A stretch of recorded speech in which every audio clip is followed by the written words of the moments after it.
What's up, guys? Testing out a new angle. I'm actually going to be ordering a microphone and a stand for my camera. For my phone to record. But for now, just testing out new things. But now, let's talk about the Wolves.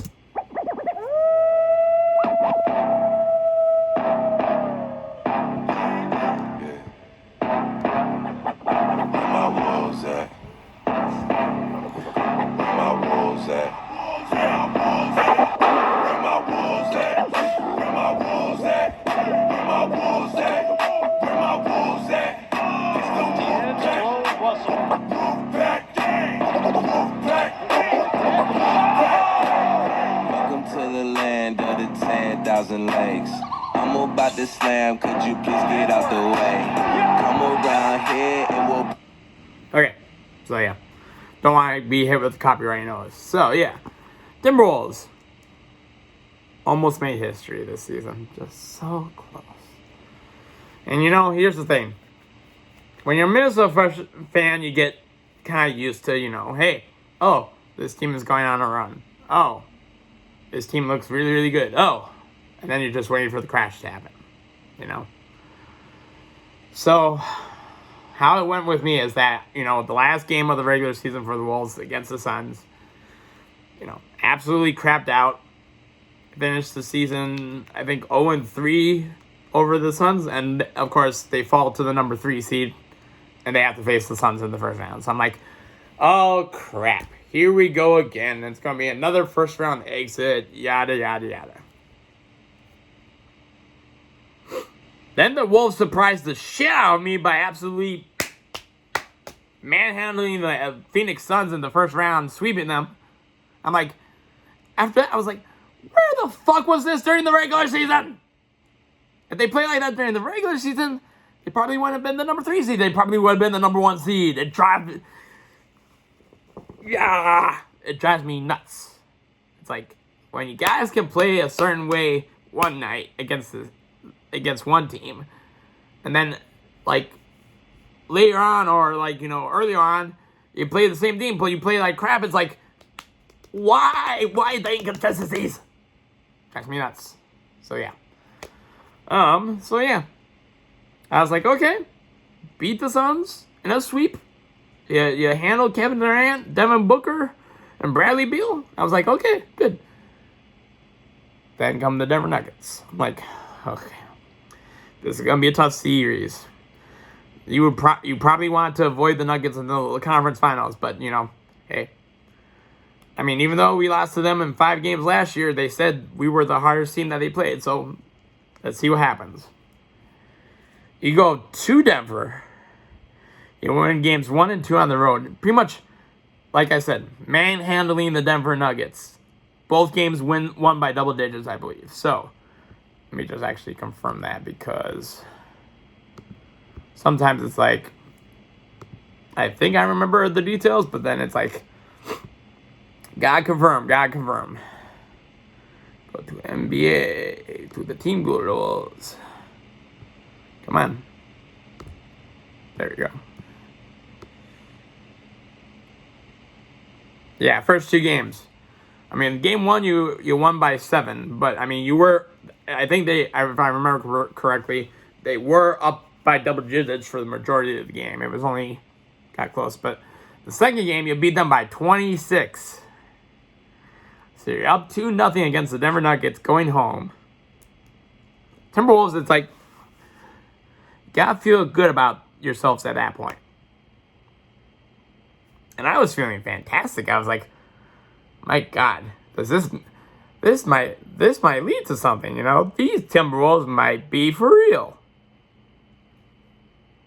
Then you go home, and you absolutely shit the bed the next 2 nights. Game 3, you lose by 27. Okay. You knew the Nuggets were going to be fighting back. You knew you were going to get them at 100%, all that they got. But you lost by 27 at home? That doesn't look good. It doesn't look good. And then the following game, Game 4, you play well, You fight, but you lose again. And now the series is tied at 2-2. So, you had all the momentum being up 2-0 and the fact that you won 2 games on the road. And now the momentum is just gone. Just gone. And you know, like I said, game 4, you were down by 15 at the half, so you did fight back. But you lost all the momentum in the series. So now you're going back to Denver. And you lose game 5 by 15 points. Really? This is how it's going to end? Really? It can't end like this. It can't. You were up 2-0 in the series. Come on. You need to force game 7. Oh, they forced game 7. They beat them by 45 points in game 6. I don't know where Denver was, but they weren't on the basketball court. They weren't on the basketball court. Yeah. Just pulling up the stats. I mean, you were up pretty much 20 points at the half. And, you know, you look at the box score, just to recap. I mean, Jokic had 22, but everyone else, I mean, Gordon had 12, Murray had 10. Murray was god awful that game. He was 4 for 18. The whole of the Nuggets that game, they shot 30%. That's no bueno. No bueno. And, you know, you had a solid 27 points from Edwards, and then McDaniels showed up with 21 points. So, yeah. So, now we got game 7. This right here, the game 7 of the Western Conference semifinals. The number 2 seed Nuggets against the number 3 Timberwolves. If there wasn't a script for this, I don't know how the hell you can... This had to be scripted. It had to be. Just to piss off Minnesota sports fans.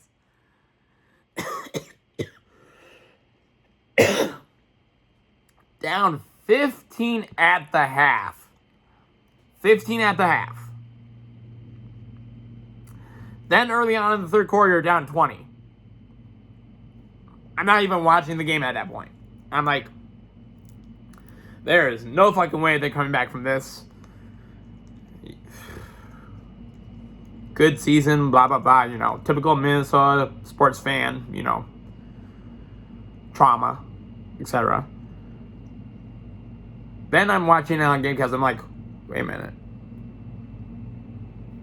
Wait a minute, what is going on here? All of a sudden, holy shit, they're coming back. They're down in single digits. Then they're down, at the end of the third quarter, they're down 1 point. They made a 19-point comeback within 12 minutes. I'm like, seriously, Wolves? This ain't the Vikings. You don't need to give me a heart attack. Luckily enough, I wasn't watching it. Otherwise, I probably would have had a heart attack. So, I'm like, okay, they're down 1 point into the third quarter. I'm like, fuck it. Turn the game back on. That team, fucking had some dogs in them. I mean, this is the thing. That game, Edwards only had 16 points. He went 6 for 24. You give the major game props to Karl Anthony Towns with 23 points and Jaden McDaniels with also 23 points. But, once again, life is full of surprises. The Timberwolves win, and they move on to the Western Conference Finals against the Dallas Mavericks. And that's where where shit kind of hit the fan. Because, I mean, regular season, they did fine against the Mavericks. I mean, and granted, most of the games you were not playing Luka Doncic. If I hate pronouncing that goddamn Slovenian's name. like the last game that they played against them was in January, and I think they won by like 20 or something. But that was the game that I think they were without Luka and without Kyrie. At least without Luka, but you gotta feel good, you know. I think most people would have favored you against the Mavericks. Heck, at that point, you had people on Get Up and First Take favoring you against the Celtics. I remember watching Get Up. I can't remember exactly who the analysts were, but 3 out of 4 of them, I think the only one that didn't was Tim Legler because he was always on the Dallas Mavericks. 3 out of 4 of them liked the Wolves to be NBA champions. Only Tim Legler thought Boston would be, because he thought he liked Dallas to go, but he didn't think Dallas was going to beat Boston. So 1 had Boston, 3 of them had the Timberwolves. I'm like, this makes me, the one thing that makes me nervous as a Minnesota sports fan is A, the team does really, really well, they make a run, and B, when people side with us when it comes to winning championships. That's like that makes me go crazy, because it's like, first of all, A, you're paying attention, but B, you actually believe a Minnesota sports team will win a sports championship? Have you lived here all in the past 30 years? I take it not. So, yeah. Western Conference Finals. Game 1. I know, you're tired. You just came off of a dogfight in Game 7 against the Nuggets. And teams that have played a Game 7 versus teams that have not played a Game 7 in the NBA playoffs, the record is not good. It majority favors the team that hasn't played a Game 7. I think only 1 or 2 teams that have played a Game 7 have won Game 1 of the next series against teams that did not play a Game 7. So, you played well, though. You lost by 3 points. And, you know, like, if I just pull out the box score, you probably missed a few free throws. Yeah, you went 11 for 18 at the free throw line, so 7 free throws, that would have helped you. And McDaniels, once again, 24 points, but Edwards, 19, you know, that's the team usually. And this is the thing. I said going into the series against the Mavericks, you need to be able to shut down either Kyrie or Luka. You don't have to shut down them both. If you can shut down them both, I am impressed as hell. But take at least one of them away. Take at least Luka or Kyrie on any given night. But Game 1, Luka scored 33, Kyrie scored 30. So that didn't really work. Okay, so moving on to Game 2,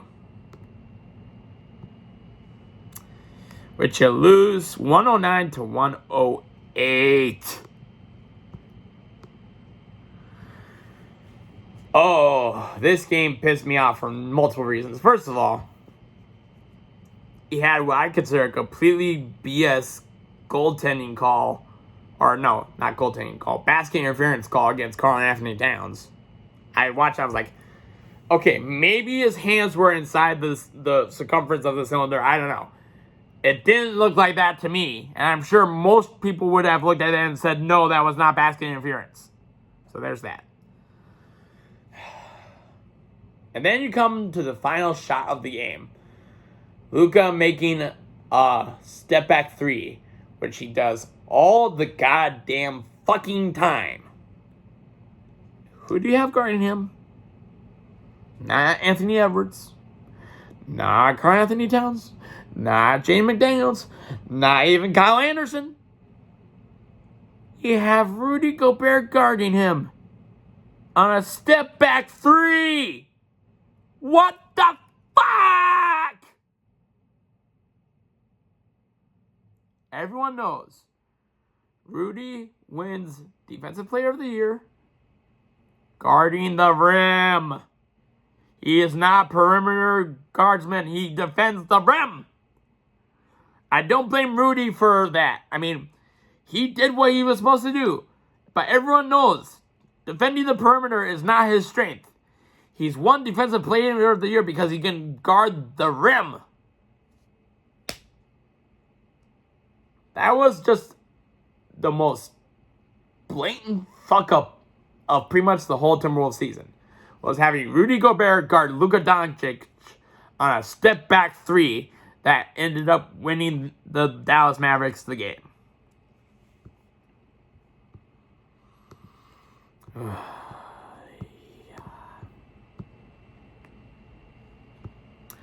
then you go to Dallas and lose game 3, 116-107. Now, trying to remember what this game was about. I could have been working. I think I was, but Anthony Edwards had 26 points. Outside of that, I mean, Conley had 16, Towns had 14, McDaniels had 15, Nas had 14 off the bench. So you shot 50%. I mean, you did miss 5 free throws, so, but I mean, even still, that would have made up the difference. Oh yeah, you let Kyrie and Luka both score 33 on you. You had Kyrie and Luka combined for 66 points. That's the reason you fucking lost game 3. So yeah, there's that. And then you go to game 4, trying to avoid being swept, which is the ultimate embarrassment. Which you guys came alive for a game. You won 105-100, and you kept the game alive, and you forced the game 5. Going over to the box score. Anthony Edwards, 29 points. A +7. Karl Anthony Towns, 25 points. A +15. Jamin Daniels, only 10 points, but he was a +14. Now, Naz Reid, he was a -10, but, you know. But then you look over to the other side, to Dallas. Luka, 26 points, but he was -13. Same with PJ Washington. Kyrie, you kept to 16 points. That's the defense you need to play in order to beat the Dallas Mavericks. It ain't rocket science. Like I said, stop either Kyrie or stop Luka. You don't have to stop both. If you stop both, you've impressed me very, very much. Just stop one of them. And then you're like, so you win game 4. You're going back to Minnesota. What's the vibe? You're happy to be back home? But are you going to be the first team in NBA history to win 4 straight, to come back from 3-0 to win the series 4-3? Nope. History would not be made. You lost game 5, 124-103. It was pretty much over by the half. Not even that. It was probably over about a half. You were down 16 at the end of the first quarter. You came back from 20, so I gave you had this much wiggle room. But, yeah. Down by 29 at the half. It was pretty much, the script had been written. You know. Fucking Kyrie and Luka both scored 36 goddamn points, combining for 72 goddamn points. And then on the Timberwolves side, both Towns and Edwards had 28 points, but Edwards was a -28, Towns was a -14, Rudy Gobert was a -23. Good God, not really many positives on that side. So all in all, summing up the Timberwolves season, second best franchise season record, second best finish in franchise history, making it only the second time making it to the Western Conference Finals, but still lost. So now, the 2 biggest questions going into the offseason. A, ownership. Mark Lore and Alex Rodriguez are in a battle against against Glenn Taylor for controlling interests of the Timberwolves and the Lynx. It's gone to court. It's going to be an absolute clusterfuck. But in the end, the questions that have to be asked: who's going to get ownership? Are they going to be able to pay the luxury tax and the second apron? Because you're going to have now 3 players on max contracts. So you got 3 players getting $40+ million a year. Anthony Edwards, Karl-Anthony Towns, and Rudy Gobert. If I were the Timberwolves, you have to, one of those guys sadly has to go. I'd rather not get rid of all of them. You have a good thing going for you, but if you aren't going to be able to pay the luxury tax or the second apron, you're going to have to get rid of one of them. Anthony Edwards is safe for obvious reasons. He's 22. He has probably the brightest future out of all 3 of them, so he's safe. You don't touch him. You do not touch this guy. You freaking, if you could have, give him like a 10-year contract worth like a $500 million. Sign this guy to life. Do not treat him like Kevin Garnett, where he wants to get traded. This guy, just like, this is the Prince jersey from a couple years ago. I got it last year when I worked for the Timberwolves.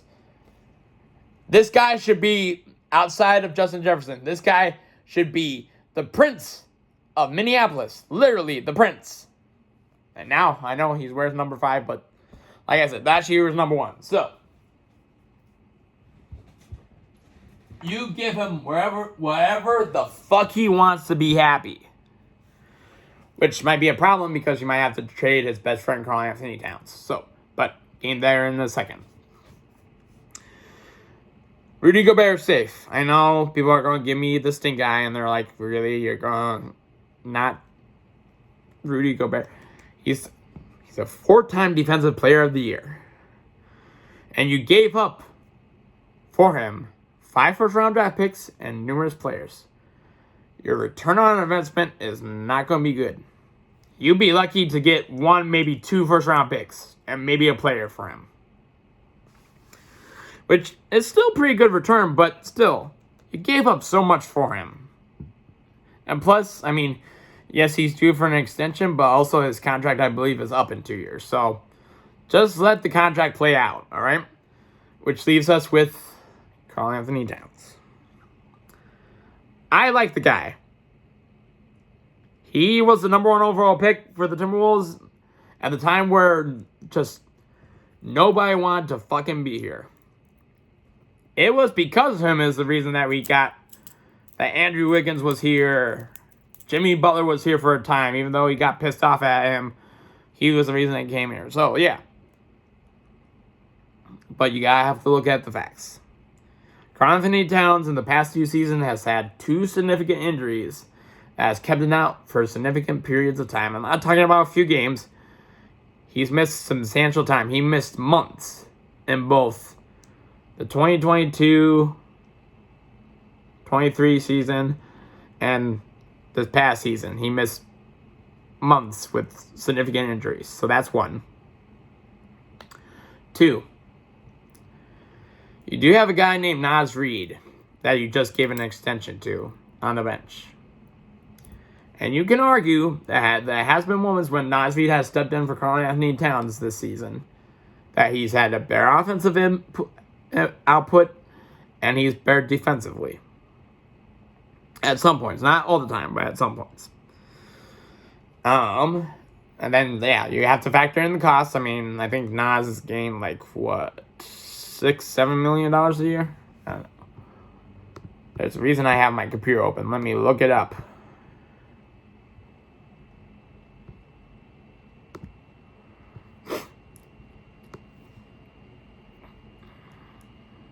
Naz Reid is currently making, it shows for next season, but for, it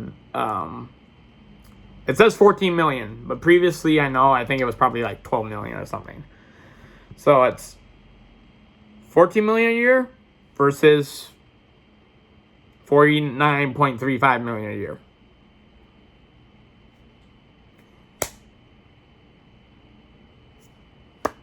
Naz Reid is also 4 years younger, so there's that. And I believe if you trade Karl-Anthony Towns, you can get assets in return for him. I mean, besides picks, you should be able to get at least one first-round pick for him, probably two. If you can't get 2 first-round picks, you can at least get probably 1 or 2 or multiple second-round picks. Plus, there are teams that I guess would probably need to use a big man who can shoot. A lot of people have bounced around the idea of trading him to the Hawks for Trae Young. I do not want that at all. Not at all. This is what I would actually do. I would contact the Los Angeles Lakers. Now, just before you get on me, just hear me out.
Oh, shit. Sorry, I got distracted. I don't know what that did to my video. I just got a low power alert. So I gotta finish this up. But contact the Lakers. Give them Karl-Anthony Towns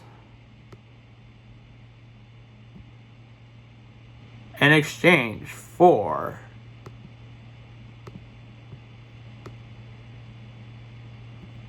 nope, that's not gonna work.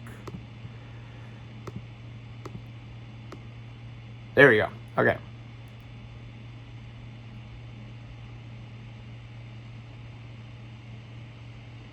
What? Wait a minute.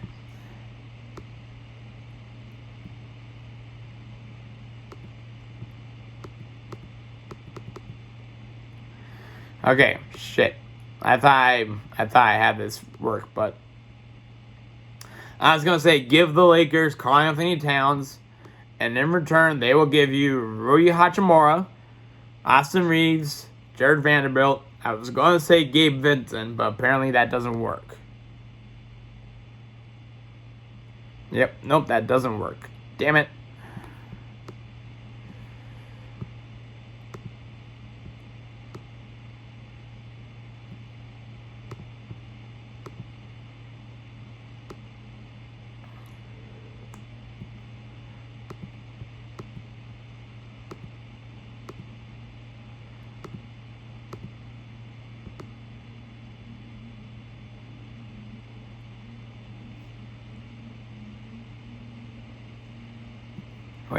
Wait a minute. I'm going to try.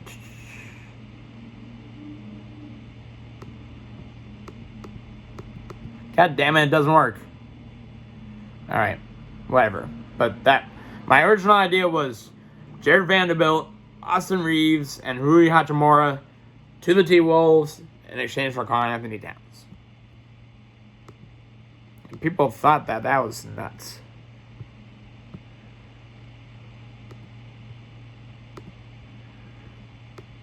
But anyway. Yeah, so. That is what it is. That's how the Timberwolves ended the season. And hopefully it'll be an interesting summer to see what happens. But I think the future is bright. But the league is also going to get a lot harder. Teams are going to get better, so we just have to wait and see. All right. Sorry, did not intend for this episode to last this long. Still to come, NBA talk, Twins talk, and MLB talk. All right. See you guys.